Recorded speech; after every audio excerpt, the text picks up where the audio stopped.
Everyone, please rise if you would. Welcome to the Cade Museum for this meeting of the Rotary Club of Gainesville. For this Tuesday, March 14th, my name is Tom Collette, your Sergeant at Arms, welcoming you. Please silence your cell phones today. Guests and visiting Rotarians who are joining us virtually on Zoom, identify yourself in the chat so we can register your attendance there. And if you're watching this after the fact on YouTube, send us an email to register your attendance, info@rotarygainesville.org. Little shake up in the lineup today. We'll begin with our pledge, so please join me in pledging our flag. I pledge allegiance to the flag of the United States of America and to the republic for which it stands, one nation, under God, indivisible, with liberty and justice for all.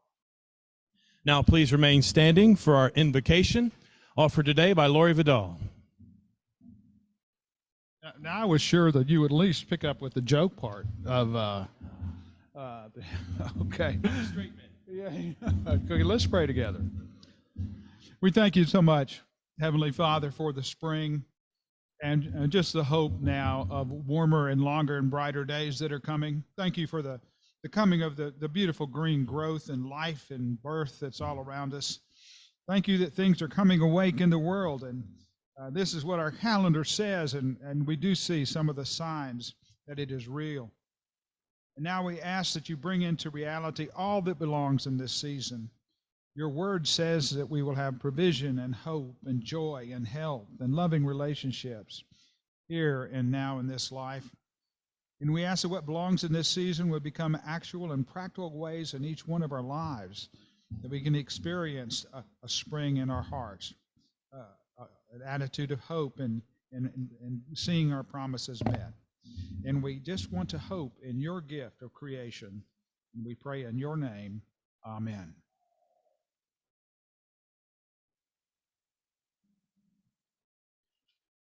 You may be seated at this juncture.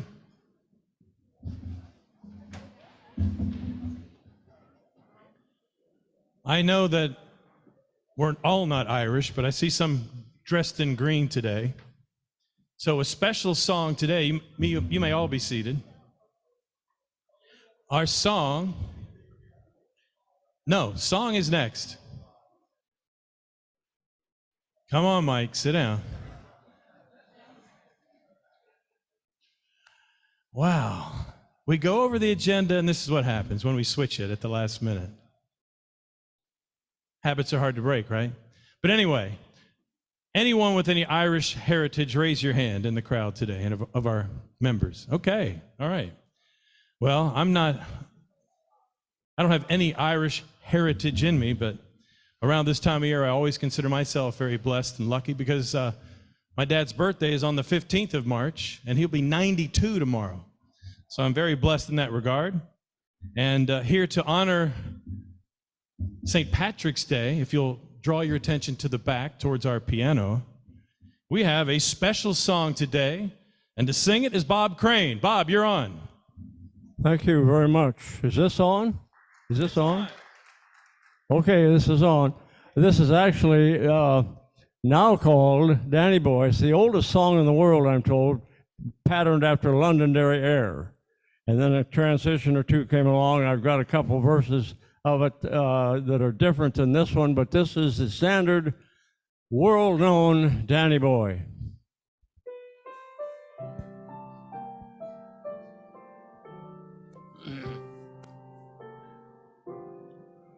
Oh, Danny boy, the pipes are calling from glen to glen and down the mountainside. The summer's gone and all the roses falling. 'Tis you must go and I must bide. But come ye back when summer's in the meadow, o'er all the valleys hush and white with snow. 'tis I'll be here in sunshine or in shadow. Oh, Donny boy, oh, Donny boy, I love you so.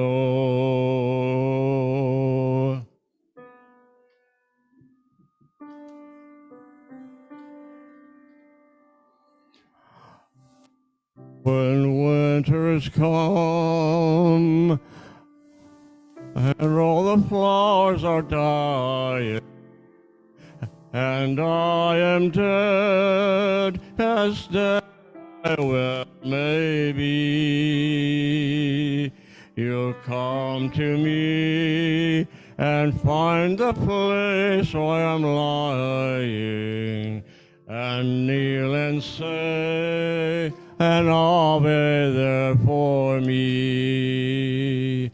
But I shall hear through soft you tread above me, and all my grave shall warmer, sweeter be, and you will bend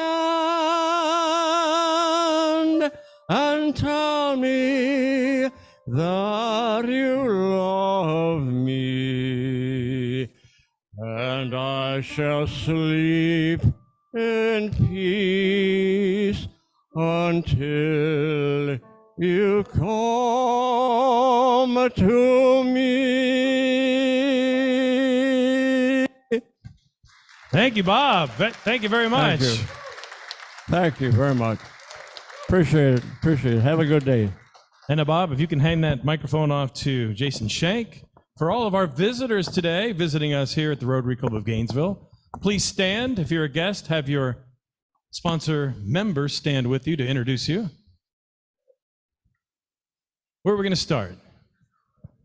Well, wait a minute. We got to get you the microphone. Good afternoon, fellow Rotarians. Today I'm happy to introduce the club to Jeff Daubertine. Jeff joined the CADE about 3 weeks ago as our Director of Development. He's lived in High Springs for the last 4 years, and he is an avid cave diver. So please join me in welcoming Jeff to the CADE and to Rotary.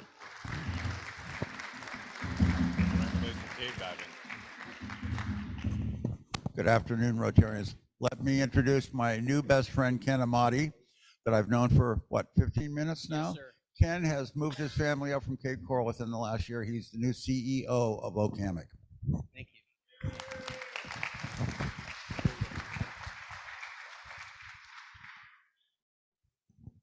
Good afternoon, fellow Rotarians. I want to introduce my guest, Sam Madsen. Sam is one of the outbounds that I spoke of last week during the presentation. He is going to Hungary, and he wanted to come and be present and visit with as many of you as possible today. So, welcome.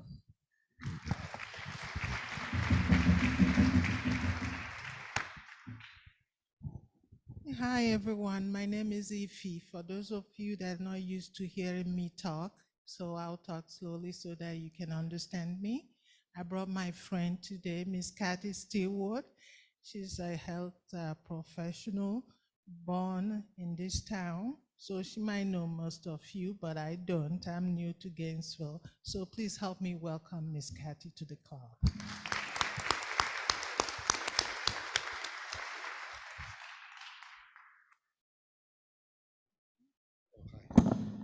Hi, everybody. I think I know a lot of people in the room. This is Brett Buell. I am with the Downtown Rotary Club, and I'm also with a nonprofit called the Gainesville Opportunity Center, which you'll hear more about in just a few minutes. So thank you for having me.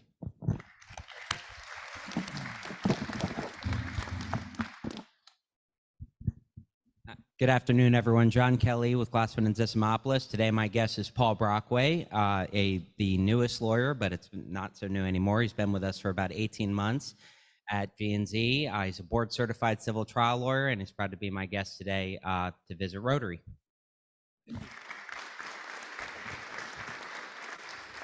You've heard enough from me. Connie Bauer Crane. Yeah, I married this girl 5 years ago, whatever. This is our last time. We'll see you when the snow is flowing about January 2nd, 3rd, or 4th. We've got to go down to the villages for a few days and then back to Iowa. Thank you very much for all you've done.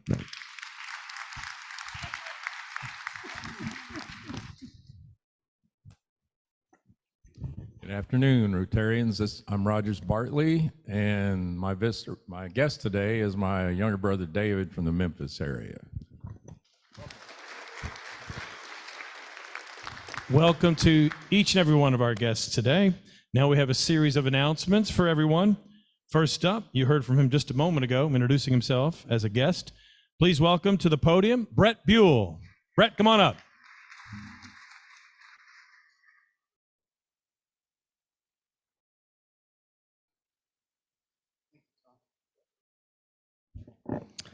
Hi, everybody. I'm Brett Buell, of course, from the Gainesville Opportunity Center and the Rotary Club of Downtown Gainesville.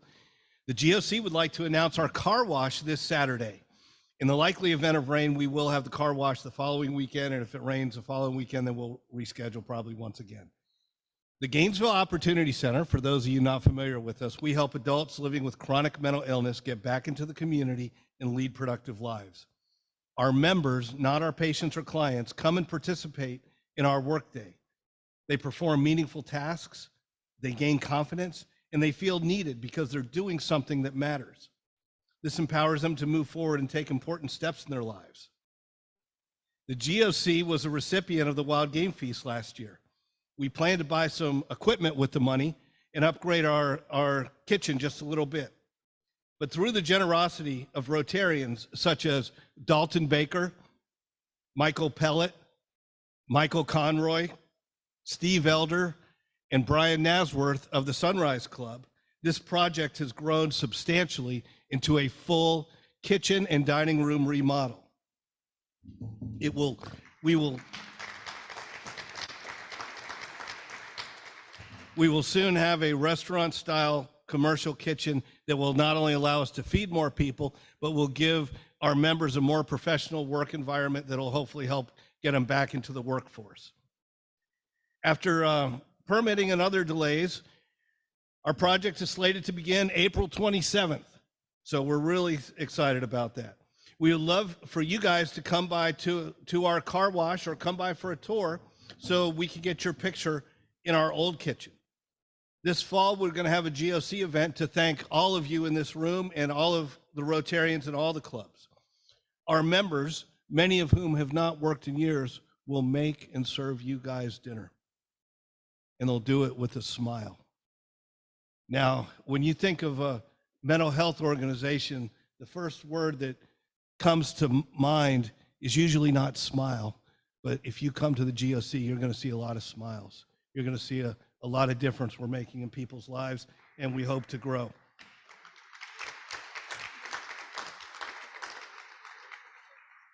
So thank you very much. We hope to see you this Saturday. It takes a community to build a community, and through Rotary and the GOC, we're doing it together. Thank you.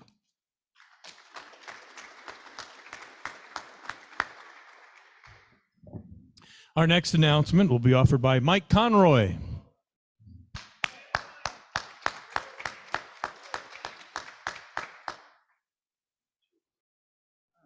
Single hand clapping. Good afternoon, Rotarians. How many people have been to the Mill Creek Farm for retired horses? A couple of you. It's an incredible place, up past in Alachua, just where Santa Fe High School is. You go up 441, you take a right turn, you go back over the freeway and immediately hit your blinker. And what you will see are retired horses from all over the Southeast. Police horses, retired race horses, horses that have been saved from the glue factory at the last minute, as in the case of Hank, who was recently purchased and brought out there, 80 pounds undernourished. It's an incredible story. It's to go out there is to experience something you just won't believe it unless you're there. So we're going to have an opportunity for people to come out there this Saturday. We're going to have fellowship around 11 o'clock, 10:30 and 11 o'clock. We'll put something together for people to eat. And then there will be an opportunity for people to walk over the 360 acres and see various horses. They've got something there called a zorse, combination between a horse and a zebra. Truly an interesting creature of God. Anyway, if you know where Santa Fe High School is, you take a right turn there, go up about 2.5 miles and immediately hit your blinker, and you'll be at the Mill Creek Farm. And then Greg and I and others will be right there at the beginning to welcome you. Plan on wearing comfortable shoes, dress appropriately for the winter, and bring plenty of carrots, bananas, and apples to give the horses because they love it. If you're bringing any grandchildren or younger children, bring a stroller or wagon for little ones. There's a lot of walking, but there are also carts to drag you around. Bring water too if you want to, and the only restrooms are close to the entrance, the last thing. Thanks so much.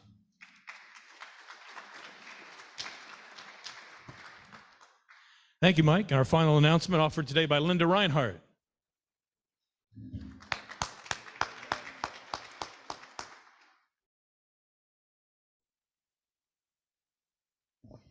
All right, a couple quick announcements. Just want to remind everybody, I mentioned it last week, March 25th, there is a food packing event over in St. John's at the Beachside High School.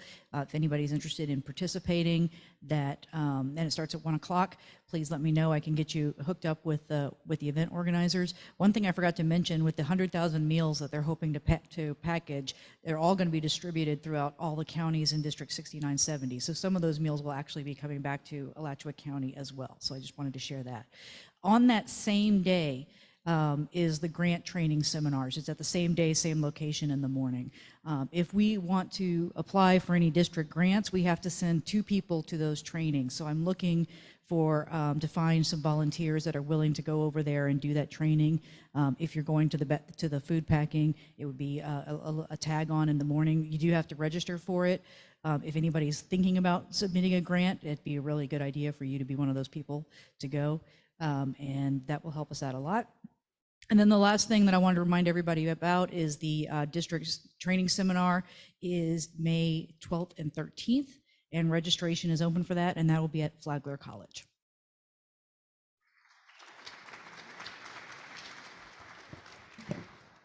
Thank you very much, Linda. And now we turn the meeting over to your president, Greg Young.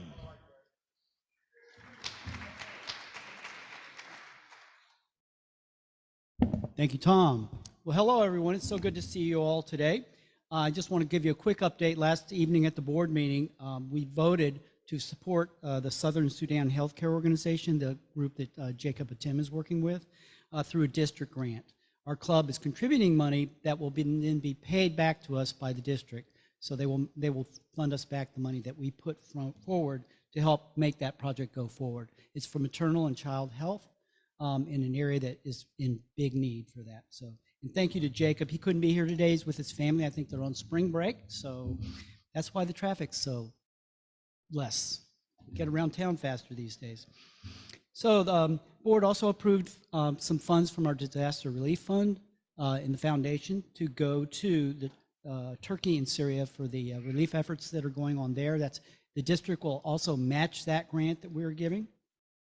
And from our do-goodery funding, which many of you have upped your levels at my request at the end of last year, that's helping us to do more work in the community. And through those funds, one of the things we're doing is supporting the annual bike ride that the Gainesville Opportunity Center is hosting. That's on May 13th. Anybody that, I know we have a number of people in this club that like to ride bikes and off-road rallies and such. The date is May 13th. Please let me know if you'd like to attend. I can make sure you get on that group of tickets we purchased to support them in the Gainesville Opportunity Center and their fine work. And also, we just real quickly, Scouts. We want to support Scouts, and we have been traditionally. So the Friends of Scouting dinner that will be held on Thursday, April 20th, we're supporting that through purchasing a table. Eric Goudet will be the keynote speaker. And if you're interested in joining us for that, we have 8 seats. And we're asking members to donate $50 each to help cover the cost of that evening. So the club isn't responsible for the whole cost. So individuals that want to support Scouts themselves can do so with a $50 donation. That will help pay for the table and support Boy Scouts and Scouts in general. Lastly, I was given a reminder to the Service Above Self Middle School Leadership Awards Committee is looking for members to join them in their work. It's not a big lift. The work will start mid-March, which we're at now, and the event will be June 6th. That will be here at our club, where we will be honoring these young people in middle schools that were proposed and nominated by their schools and their academic advisors and such at the schools. So we'll have one from each school. And if you'd like to be on that committee, please see Helen Kornblum. Helen, could you raise your hand? There's Helen. So please see Helen for that. Okay, and I think I've gotten through everything that I wanted to get you guys up to date and let you know what's going on at the board and such. So with that, I'd like to now bring up Colin Burrows to introduce today's speaker. Colin?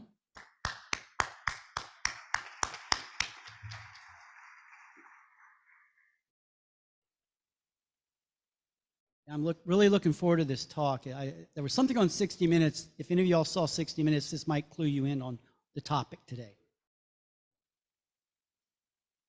Well, good afternoon, fellow Rotarians. It's my pleasure to introduce this afternoon Dr. Chris Adin, who is the Executive Associate Dean at the College of Veterinary Medicine. Chris graduated from Cornell University and did a residency in small animal surgery at the University of California at Davis, and then stayed on to do a fellowship in hemodialysis and renal physiology. And I was fortunate enough as chair to recruit Chris to come to UF as an assistant professor of surgery back in 2001. And he did a great job. He published well, he's a great teacher, teaching awards, and uncommonly, Chris also published in very high technical journals in some of the human literature as well for some of his innovative research. Sadly, we lost Chris in 2008. I was very sorry to see him go. He had subsequent faculty positions at Ohio State and North Carolina State universities. But we were fortunate enough to recruit him back. I'd retired as department head by then, and he was recruited to become chair of the Department of Small Animal Clinical Sciences. He did an excellent job there. He's very charismatic, quiet leader, and innovative as well. He also was very busy, particularly, and this all occurred during COVID, in recruiting a large number of faculty as our college grew in faculty numbers and students. I was sort of glad, sad, if that's an appropriate phrase, when I heard that Chris had been nominated or had applied for the vacant job of Executive Associate Dean. But given his qualifications, I felt confident that he would be a very strong candidate. And indeed, he started as Executive Associate Dean at the college last October. So please join me in welcoming Chris. He's going to talk about a subject that is fascinating and innovative in many ways. So Chris.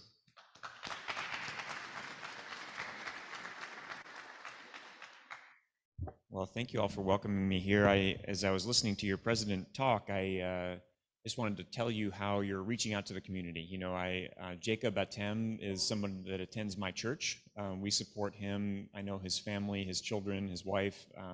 He was one of the lost boys of Sudan himself, and has come and become an American citizen and is now doing outreach with support from groups like yours. So I see both the community outreach, because you're connecting with me, but also the global outreach, because he's connecting with Sudan. So you're doing it. I just wanted to let you know. So I'm going to talk today. Do you have my PowerPoint? Oh, never mind. My PowerPoint is up. So I'm going to talk about your dog having a career as a model. And Dr. Burrows was a little worried that my title might mislead people, because the majority of people think their dog is the cutest, right? Most of you are wrong. I can say that as a veterinarian, but cuteness is in the eye of the beholder. But that's not what I was talking about. And you'll soon learn what I mean. So One thing about our university is that we have a health science center that's relatively unique. Not all of you may know this, but not many universities have a college of medicine where physicians are trained, a college of nursing, a college of pharmacy, a college of veterinary medicine, a college of dentistry, all in the same location. That provides the ability for crosstalk or interdisciplinary research, and that's what I'm going to talk about today.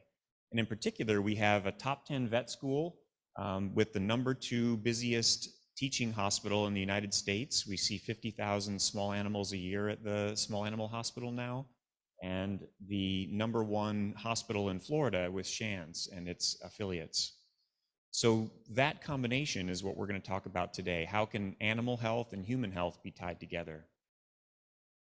And that concept, which many people have heard of, is called One Health, One Medicine. People give different meanings to this, but the key thing is that animal health and human health are tied together in many ways. We talk about how humans put fertilizer and pesticides on their lawn, and that goes down into the Indian River estuary where manatees are trying to eat sea plants that are affected by that. Milk may be contaminated with these environmental chemicals. So the environment, animal health, and human health are tied together. Antibiotic resistance is another thing that occurs. Administration of antibiotics to animals that we eat can lead to antibiotic resistance that we're exposed to in food products, and then that can make your infections when you go to the hospital untreatable with modern drugs. So these things are tied together, and we're now trying to treat them together. One thing that I'm going to talk about today is a small aspect of One Health, which is that animals that we live with get diseases that are just like the diseases that people get. And as a result, we have a unique ability to study those diseases in the animals and learn things about the diseases in people, and in particular to try therapies in animals that have diseases like people. We'll talk about the advantages of that. The other thing I wanted to talk about is that the federal government has recognized that there's a gap. We have very bright scientists in America that are making a lot of novel discoveries at the molecular level. And then we have a lot of amazing clinicians. We have one of the top healthcare systems in the world, but there's not a lot of translation or bringing those basic science discoveries into the clinic is rarely successful, and there's not enough crosstalk in between the scientists and the clinicians. That's something that can occur at a place like UF and a few other big institutions. And what we try to do at the College of Vet Medicine is to draw ties between those people. So just some examples up here. This is Dr. Chris Volpe on the left, who is a basic scientist that does genetics research. He's done some work with Dr. Amara Estrada and Christy Paycheck, who are pictured to the right, in dog genetic diseases. We have Dr. Bakash Sahai, who's a molecular biologist that works with a cancer specialist, Dr. Rowan Milner, a veterinarian. Dr. Mark Atkins is a diabetes specialist who's internationally renowned, working as a physician. He works with Dr. Hen Gilor, who is an endocrinologist or a diabetes specialist for dogs. And then Dr. Elias Sayor is a pediatric oncologist, someone who deals with a really difficult area, cancer in children. And he is collaborating also with Dr. Milner and other oncologists at the vet school. And then lastly, Dr. David Weiner is a nephrologist, and he's a kidney specialist. He works with Dr. Autumn Harris, who is a kidney specialist in veterinary medicine. So we have some rare examples of these gaps that are bridged between basic scientists and physicians and veterinarians. And why is that important? So some of you may know that there is a very big problem with the number of drugs that are conceived versus the ones that reach successful clinical trials in people. More than 10,000 drugs need to be tried for one success to be achieved to reach a clinical trial in human beings. And the process is much of the problem. So drugs are typically conceived of and tried in cell culture models, in test tubes, human cell lines. And if they work positively in those, then they're tried in mouse models. And the mouse models that are used are typically mice that are genetically inbred, so that they're genetically identical to all the other mice in their strain. They're not like people. They live in very controlled conditions. The lights turn on at 8 o'clock every morning. They breathe controlled air. They eat the same food every day for their whole lives. So they're not much like people. Tens of thousands of diseases are cured in mice with drugs that never were going to work in people because the mice are too far removed in both their environment and their genetics from people.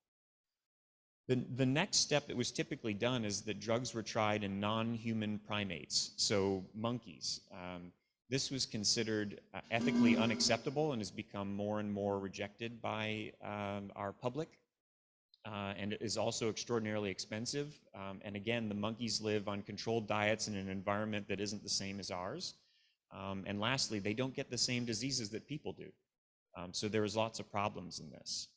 So what we are trying to do is to insert the dog and the cat in appropriate places where they live in the same places that people do. They breathe the same air. They often eat the same food when y'all are naughty and feed them your people food. They walk on our lawns with the pesticides, right? So these animals are living in the environment of people, and they're developing the same diseases as people. And when we can identify those, they're often genetically similar in terms of the mutations that are causing them or the environmental contaminants that are causing them. So that's how we're trying to solve this problem. And we're trying to screen drugs in animals like dogs and cats with naturally occurring diseases, skipping the non-human primate and improving the likelihood that a drug will be successful. Because if a drug works in a dog, it almost always works in a person, which is not the case in mice. So why would dogs want to do this? Well, the good news is dogs in hospitals like ours and in other major hospitals around the country at teaching institutions can get access to therapies that they would not have access to because of cost or because they're going to be 10 to 20 years down the line in veterinary medicine. But we get leading edge therapies that can be administered to dogs in clinical trials as a way to both screen them for use in people, but it also benefits the animals and their owners. So it's really a win-win-win. We're avoiding the use of research animals that would be euthanized oftentimes in studies. We're helping dogs that have a naturally occurring disease that need a treatment, and we're also helping to discover more about how the drug could be effective in people. So as was mentioned, this is in the news lately. This is a paper or a news article that came out from the American Veterinary Medical Association. The National Institute for Health now employs veterinarians that help to identify these animal models of disease in companion animals. And this is Dr. Amy LeBlanc, who's a veterinary oncologist that has identified oncology disease or oncologic diseases like osteosarcoma, bone cancer. And as she says in this quote here, they're not laboratory animals that are kept in contrived, controlled environments that have experimentally induced disease. This is as real as it can get. So the other side of the coin is that we have to train clinician scientists. When I went to vet school, I was not taught about identifying animal models for human diseases. In fact, I wasn't taught about human diseases. I was taught about dog diseases. So one of the things that we do at our college is to try to train clinician scientists. We have funding from the federal government through a center called the CTSI, the Center for Translational Sciences Institute. And that money is used to invest in clinical veterinarians and physicians and train them to identify models and to learn how to apply basic science discoveries in clinical trials. And I just wanted to give you some of the examples of this coming to fruition at UF. There are similar examples at other major veterinary institutions like Cornell, Colorado State, and UC Davis. But we're proud of the ones here because we're Gators. So one example is the area of cancer research. We have 3 vaccine trials that are currently in process in a RNA-based vaccine. So that is essentially the recipe for proteins in your body that is read when your body makes proteins. And these RNA molecules can be derived from a tumor. You can take a tumor, grind up the cells, take out the recipe, the messenger RNA. You can put that in a capsule and then deliver it into the bloodstream, and it is engulfed by white blood cells from your immune system, and then that is used as a way for them to identify the tumor cells that are expressing those RNA molecules, and they attack the tumor. So it programs your immune system to attack the tumor. This vaccine was developed by Dr. Sayor, who's in the top left corner there, the pediatric oncologist, but he couldn't just try it in children, right? Because that would be unsafe and unethical. So he tried it in mice and it worked. And then he thought, what am I going to do now? He found out that at the veterinary school, we have at least three tumors that are nearly identical to those in people. One is bone cancer.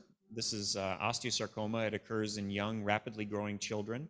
People who are tall like me are at higher risk when they're children. And that disease in humans is nearly identical to the disease in dogs. Also, we have a study for brain tumors, gliomas, which are usually seen in middle-aged men, but can occur in other people. And they're seen in boxer dogs and other dogs, and a very similar manifestation to that in people, a very aggressive brain tumor. And then we also have a head and neck cancer study, squamous cell carcinoma. This vaccine is really powerful in that the same technique, taking bits of tumor, putting it in capsules, can be done for all the different tumor types. It isn't a specific cancer vaccine for one type of cancer, and it works across species. So it works in dogs. We think it would probably work in a dolphin. And now with the work that we're doing in dogs, it's allowed them to more rapidly engage in the clinical trials in people. They've learned whether it's safe or not and whether it's effective or not, and both have proved to be positive. So that's one area. Another area that's rapidly being incorporated is the use of dogs with diabetes as a model. So diabetes is one of the major causes of healthcare spending in America, one of the most common serious diseases. And dogs get a very similar manifestation of type 1 diabetes.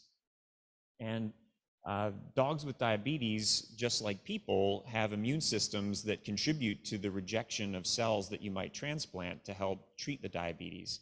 Diabetes in its essence is a pretty simple disease. It's lack of insulin production by cells in your body.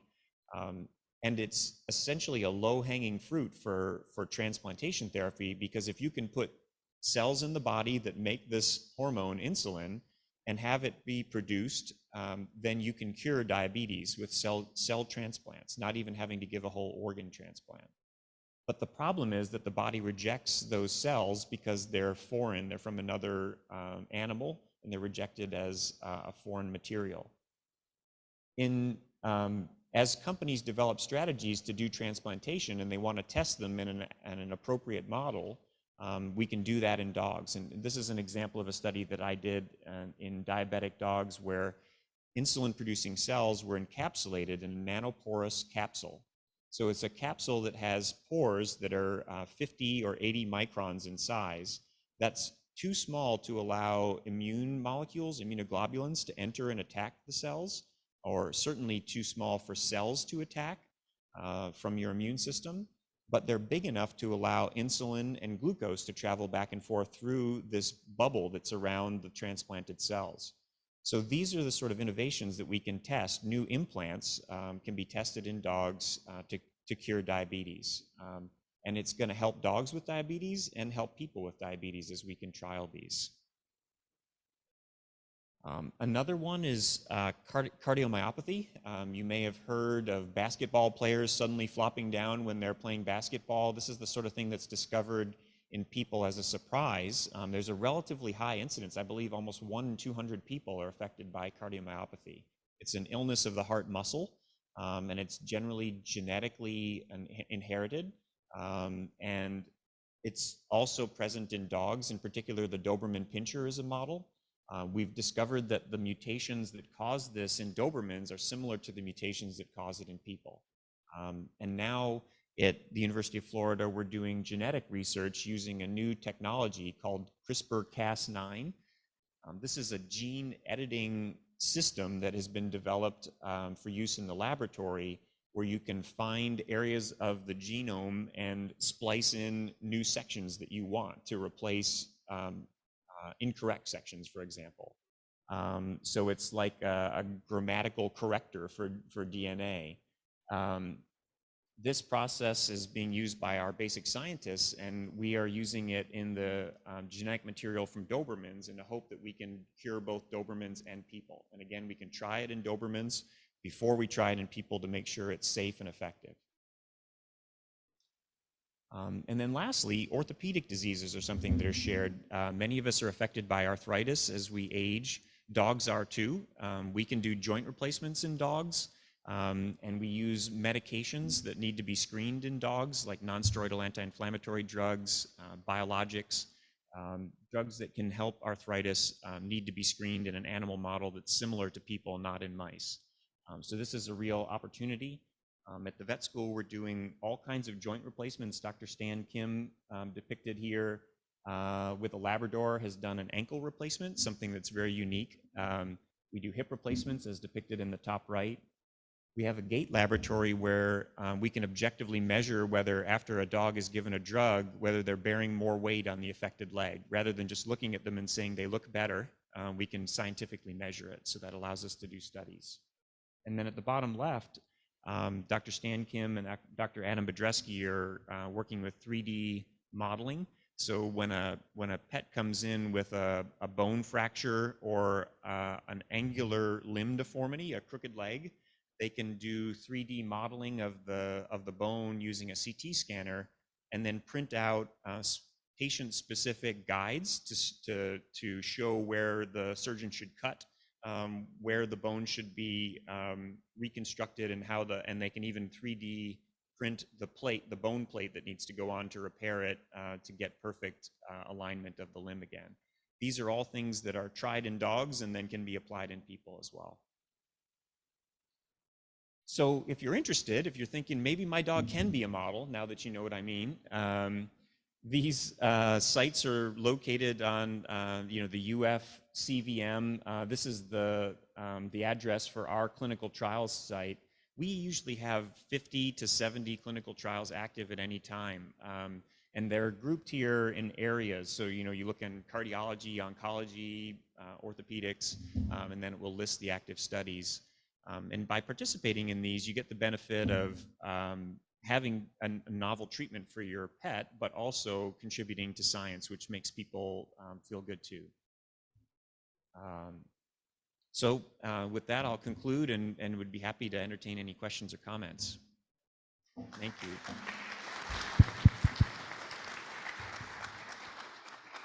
Saw one question there.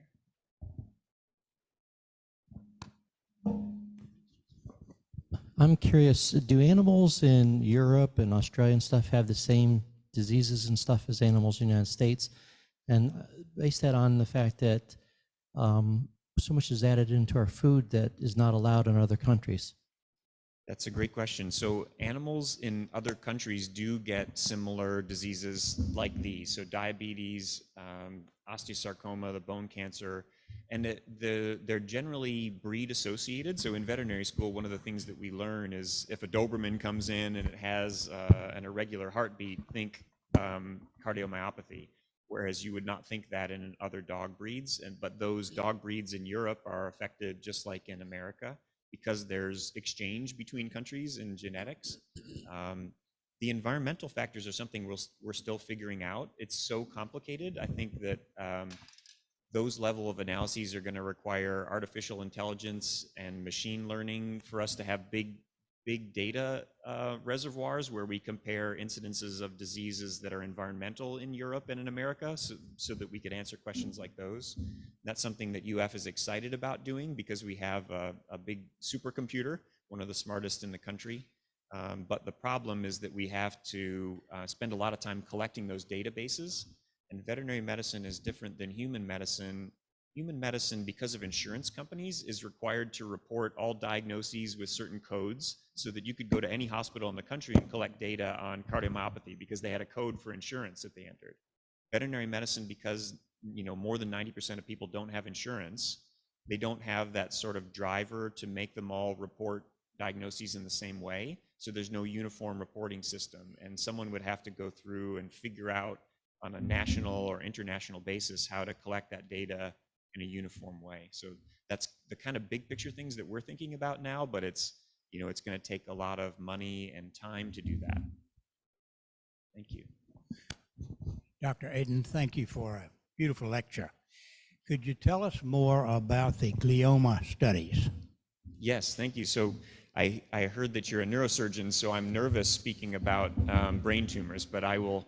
You have to be nervous to be a nerve surgeon. Yes, and have a sense of humor.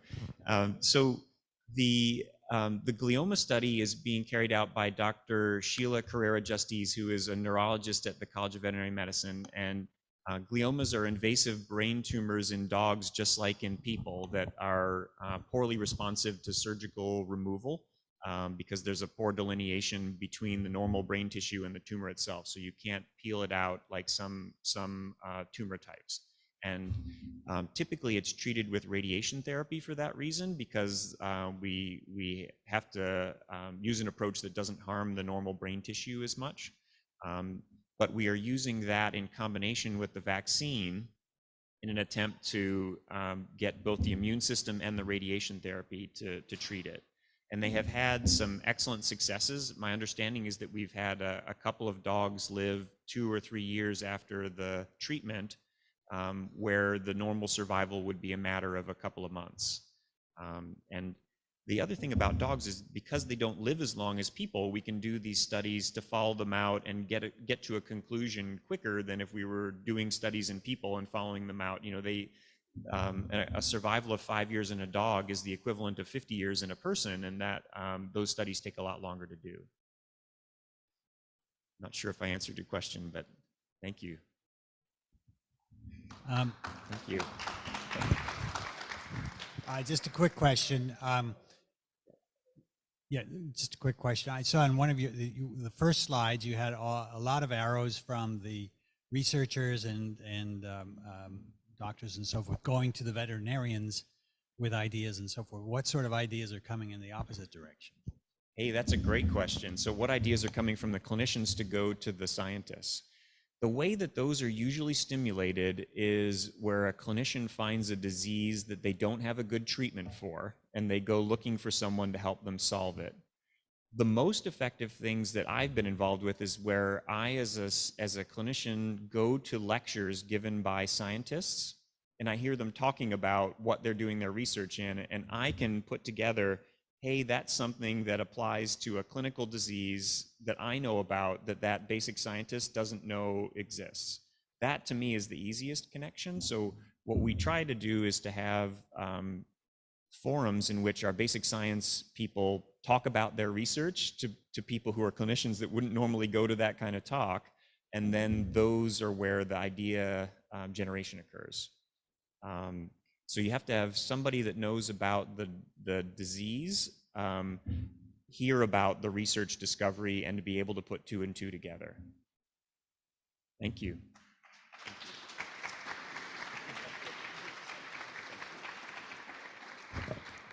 Chris, wow, that was great. Very cutting edge, interesting, and very timely, by the way. As I was mentioning on the way in, there was an episode of 60 Minutes this week, and if you can catch it online, the first episode was about this very topic. And so it's great. I was not interviewed. Well, they missed their opportunity, didn't they? You would have been great there. So thanks for sharing that with us today. And so to signify that you came today and spoke to our club, I would like to award you with this certificate stating that we will be giving a donation to the Cade Museum for their scholarship fund for underserved community youth in those communities, so they can take an advantage of the opportunity here at the Cade to learn and spark wonder in children. Great, thank you. Thank you. Wonderful. All right. Thank you. Well, thanks everyone for attending, and continue bringing guests and let them see what we do here at Rotary and how we have a good time and we do good things in the community. I already got the number, thank you. Also, please join us next week for James Bates.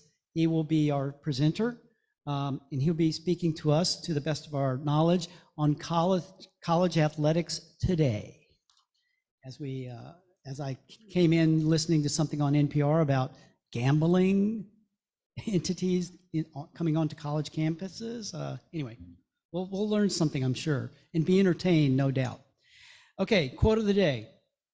All dogs are therapy dogs. The majority of them are just freelancing. And that's anonymous. All right, so the lucky raffle, or excuse me, Rotary raffle ticket number, last three digits, 934. And with that, our meeting is adjourned.